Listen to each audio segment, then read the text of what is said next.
di setiap negara, mau junta militer, supremasi militer lah namanya apapun, ya ataupun apapun namanya, ketika militer berkuasa, maka sampai ke bawah bisa rapi.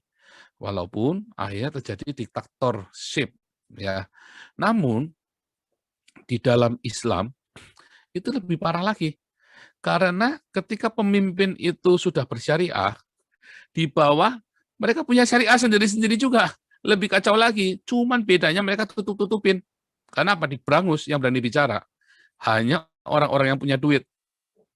Hanya orang-orang yang punya duit yang bisa bicara. Dan itulah yang terjadi. Sebenarnya ekonomi syariah adalah kapitalis yang kejam. Khusus kapitalis yang kejam, yang punya duit saja. Dan asal bawa-bawa agama Islam.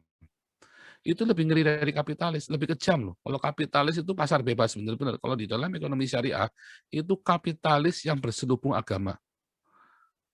Jadi kalau kamu mau ngelawan, nanti dulu, kamu harus ngaji dulu 30 juz, kamu boleh bersuara.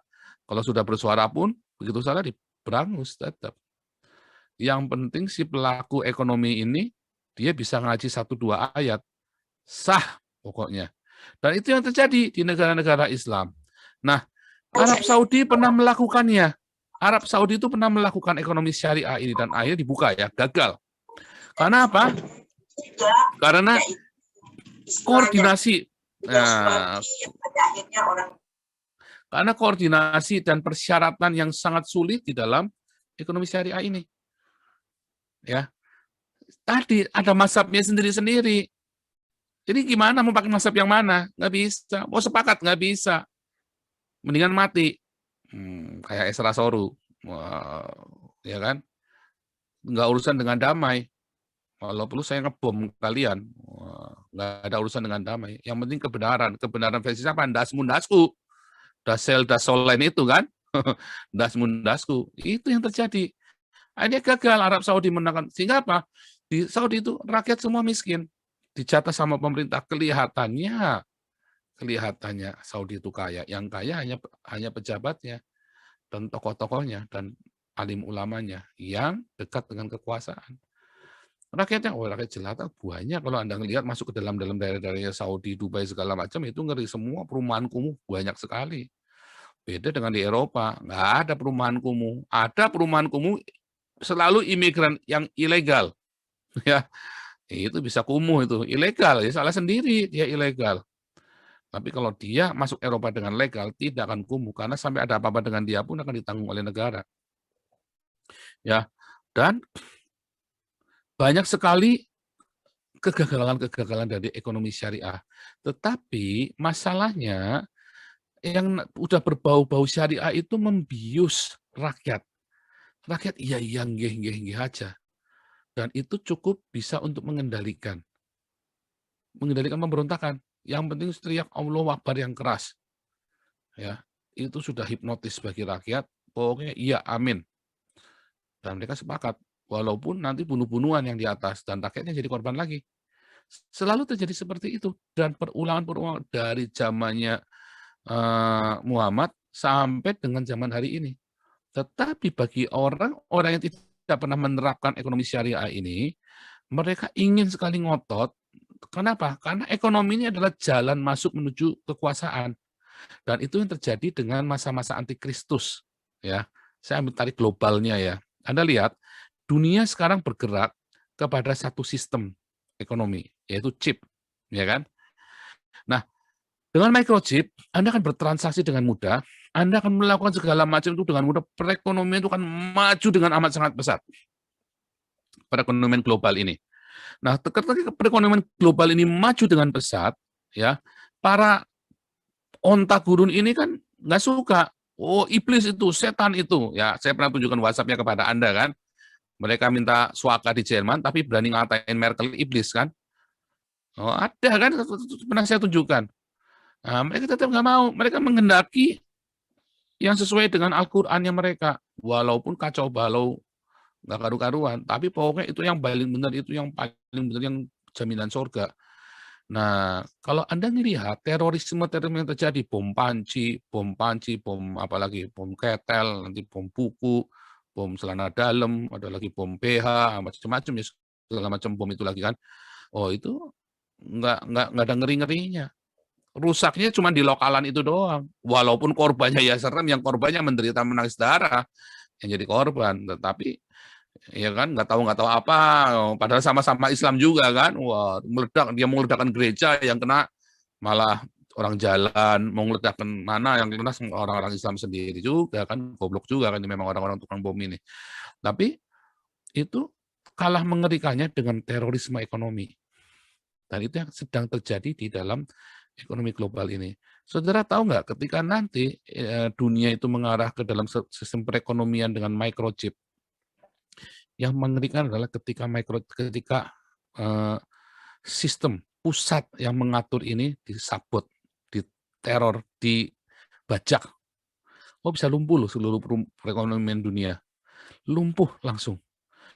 Dan kalau sudah lumpuh perekonomian dunia, kita sudah nggak punya pengaman lagi. Kita tidak punya pengaman.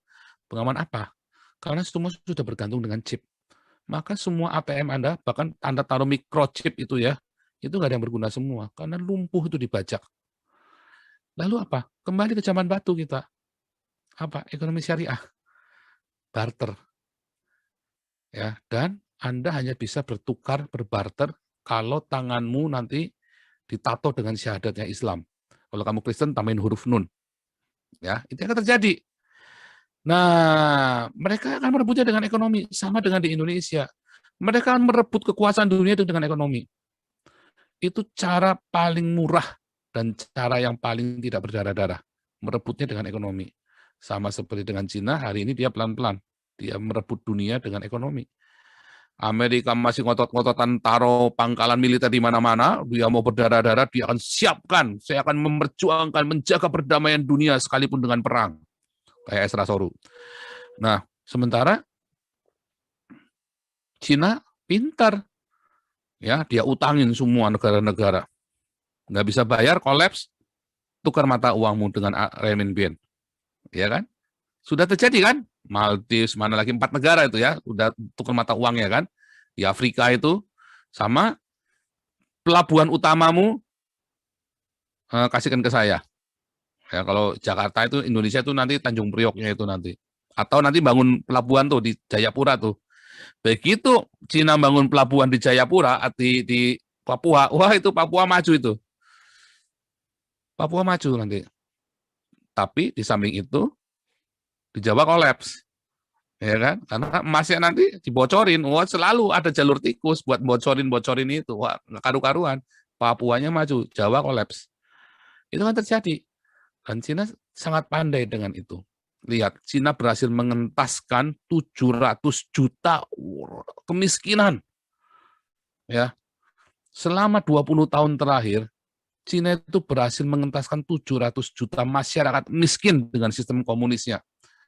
Dengan sistem politik yang komunis dan ekonomi yang kapitalis. 700 juta rakyat miskin dientaskan. Ngeri ya. Sementara negara-negara Islam tidak ada yang berhasil mengentaskan rakyatnya dari kemiskinan, dan Amerika sendiri malah kolaps. Malah banyak sekali gelandangan sekarang di Amerika. Kalau Eropa enggak ada gelandangan. Yang gelandangan itu imigran-imigran sama tukang-tukang yang jangkis-jangkis itu. Salah sendiri dia keluar dari panti rehab, makanya jadi gelandangan. Tapi kalau dia tinggal sesuai dengan hukum yang berlaku, ya nggak akan pernah jadi gelandangan. Nah, dari itu yang terjadi dengan Cina, ya itu terjadi dan mengerikan sekali. Cina masuk ke negara-negara itu dengan damai, dengan apa? Perekonomian dia kuasai. Sama seperti Islam masuk Indonesia melalui orang-orang Cina. Terulang kembali ya sejarah ya. Orang Cina lagi, terulang kembali. Islam itu kalau tidak ada orang Cina, kayak orang Islam Cina ya, yang datang ke Indonesia, Islam nggak bisa berkembang di Indonesia. Nggak akan bisa berkembang, karena ini orang-orang Cina yang datang. Mereka sudah terbiasa dengan, ada peribahasa di sini ya, Ruhuo Xiao Qian Bu Qi Ta Qian Bu Lai. Maaf ya teman-teman yang bisa bahasa Mandarin, aksen saya nggak bagus. Ruhuo Xiao Qian Bu Qi Ta Qian Bu Lai. Kalau uang kecil nggak keluar, uang besar nggak masuk. Ya, itu sudah filosofis dagang Cina.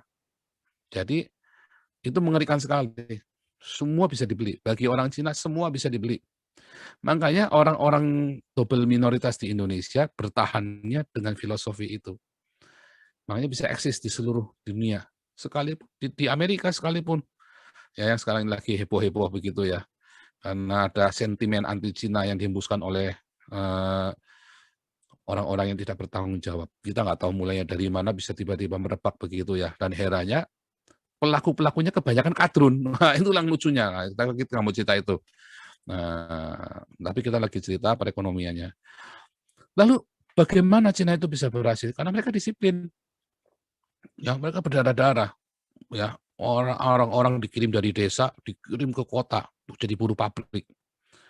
Mereka ketemu sama anaknya setahun sekali. Kadang kan nggak boleh pulang kan?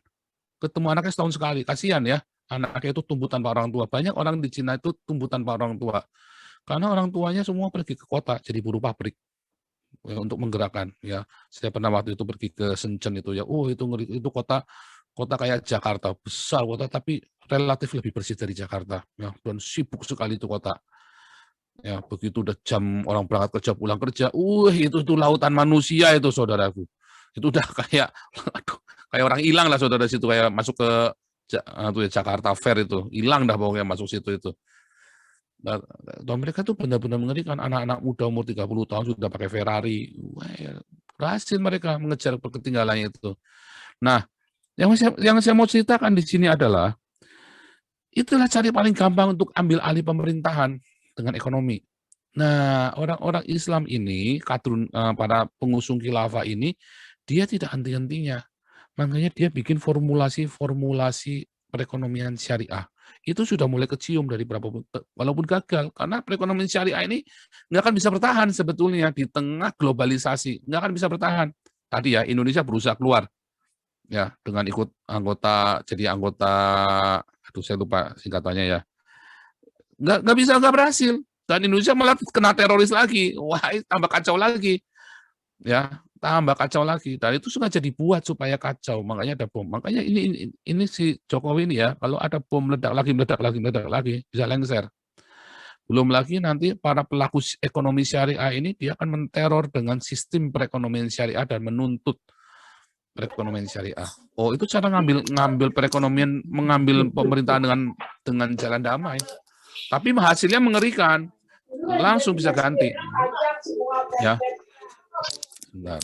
Oh, itu hasilnya mengerikan, saudaraku. Nah, supaya saya jangan berpanjang lebar. Tadi saya cerita itu sebagai pengantar.